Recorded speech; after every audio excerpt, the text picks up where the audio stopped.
Do y'all believe that? Do y'all believe that God is writing your story? A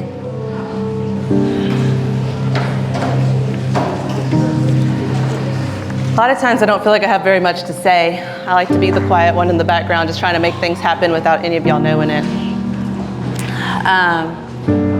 But I'm going to trust that God's got something to say to you guys tonight. A lot of you are young adults, high schoolers, looking for the next big thing, seeking God and His calling over your life. What is your calling?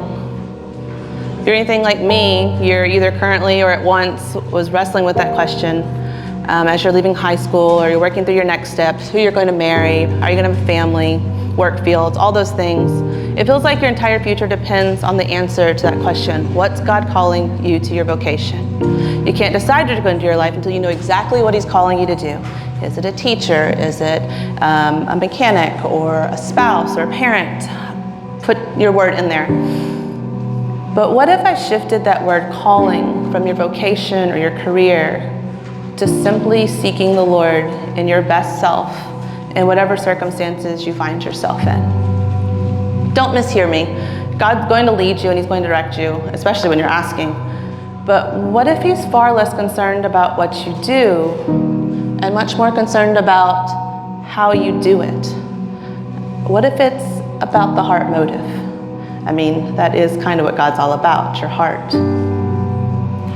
As a young adult, you expect to be where people in their 40s and their 50s are as soon as you graduate high school, as soon as you enter the adult world. You want that big house, the beautiful family, and a beautiful marriage, go big places, get the big paycheck, and you want it right now. I did. I wanted it right now. But as I'm quickly approaching 35, I'm realizing there's so much more to learn and much more to offer, and the waiting and the hardships.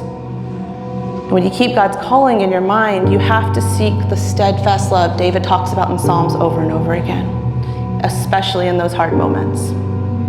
So let's talk about the big house. Jeremiah and I finally do kind of have our dream house. Granted, we kind of want to change everything about it, but we have it. We're there. But what you don't see is that there were 2 really ugly rentals, 3 different temporary move-ins with our parents, one of which was like for a whole year. A starter home that was barely 1,000 square foot that housed me, Jeremiah, our 2 babies, a dog and a cat, and probably a fish, I'm sure. And we put in offers for probably over a dozen homes before we got to the house that we're in. God kept providing for us throughout all those years of each of those steps. God kept providing, but it never felt like it's what we wanted, or even, dare I say it, what we thought we deserved. Oh, heart check. We deserve nothing. Anything above nothing is more than we deserve. So Jeremiah and I had to really regularly check ourselves on that. The wait for the home we're in has been more than 10 years. And it's really not even the home we were supposed to get. It doesn't check all the boxes we thought we had, but it's exactly where God wants us. And so as you, especially all of you that are on social media and that have comparison issues, I know as women, we have a tendency to compare our lives to others based on a picture.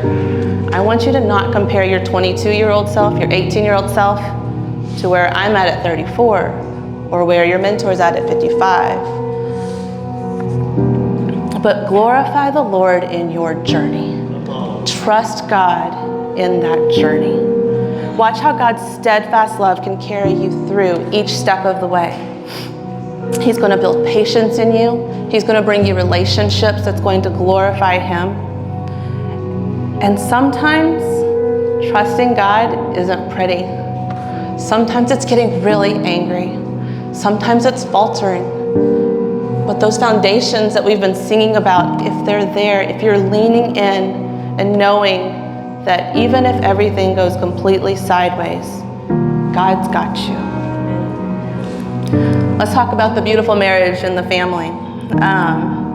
Jeremiah and I have been together for nearly 19 years. 12 of those we've been married. And a lot of you know that the first 5 or so years of our marriage was overshadowed by a pornography addiction. I had to pray and cling to God as I had no idea how to work through that. It affected our relationship, it affected our home, it affected our sex life. It was really hard. I've been praying about it. I said I gave it to God, and but there came a moment of where I really gave it to God. I quit asking God to make Jeremiah love me more. I needed Jeremiah to love me more so he would quit. Just love me more. I'm enough. Instead, I started asking God to draw Jeremiah's heart closer to him and to draw my heart closer to the Lord. And guess what? God radically changed my husband. I mean, I was kind of hoping for the pornography to go away, maybe the tobacco to go away, clean up his language a little bit. But no, he called him into ministry, so that's why we're here now. I can barely keep up with him at this point. And so God's blessed that journey. But now we face different giants in our marriage. We're now navigating the seas of anxiety and depression. And did you know that anxiety and depression changes every single day? My goodness, of course you do. I'm sure about 80% of you are struggling with mental health on a daily basis as well. But it's hard for me to keep up with. And I don't know when that's going to be conquered in our story or when we'll be considered healthy. But I keep clinging to the Lord for it. Even when it's not pretty, even when I tell God, I am tired of doing this. I keep leaning on him. I take whatever falters I have and I dust it off and I say, you know what, God, I choose you today. No matter what I chose yesterday, I choose you today. And all you can do is the next right thing. Keep trusting God in the journey. My two beautiful girls, I really don't consider myself to be an outstanding, over-the-top mom. I yell way too much. I expect way too much, and I really dislike the lack of control parenthood has to offer. I have to trust God in the long game of parenthood.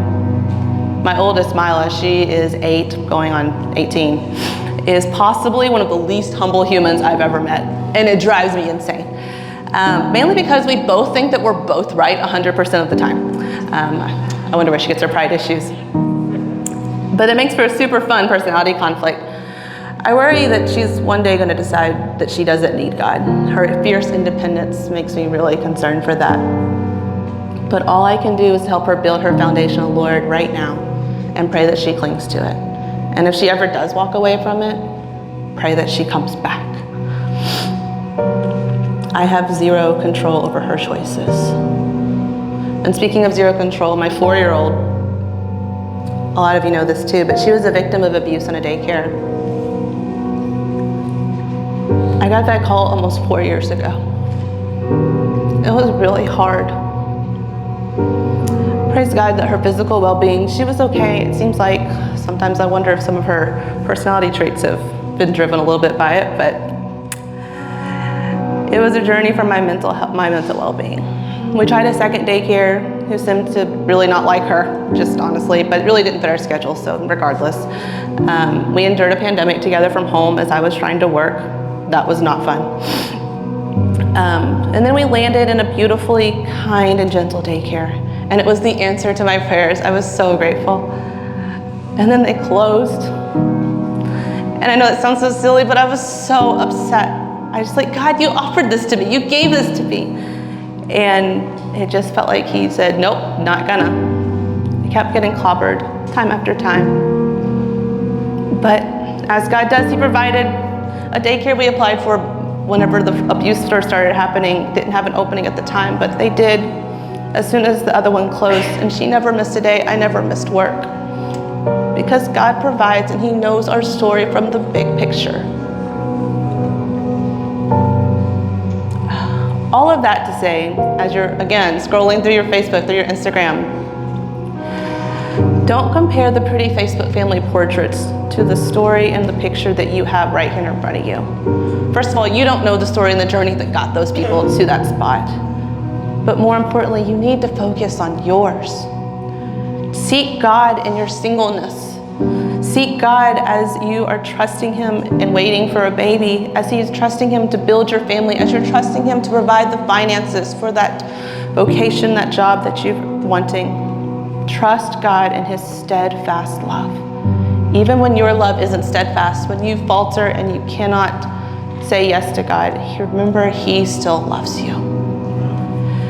When you're tempted to ask God to change someone else's behavior, Lord, please help someone to choose my contract. Lord, please help someone to love me more. God, please make this child obey me. I mean, can you please make her sleep? I don't understand. Stop asking God to change other people's behavior. That's not where you're going to find his love. Ask God to change your behavior. Ask God to draw your heart closer to his heart. We've all heard Psalms 37:4. It says, delight yourself in the Lord and he will give you the desires of your heart. Maybe that doesn't mean he's going to give you what you want. Maybe he's actually going to put desires in your heart. Change your desires. Shift them to match up what he has for you. You'll be amazed at what God can do when you shift your prayers in this direction. He'll reveal his steadfast love over and over again to you, and your calling will simply unfold. Trust the Lord in the journey. Know that right now, whatever you're walking through, the hardship, or even the good season, great and hard, fun and unfun, the season's not going to last forever, but you are called to grow closer to him in each season, because in each season, he's preparing you for the next one.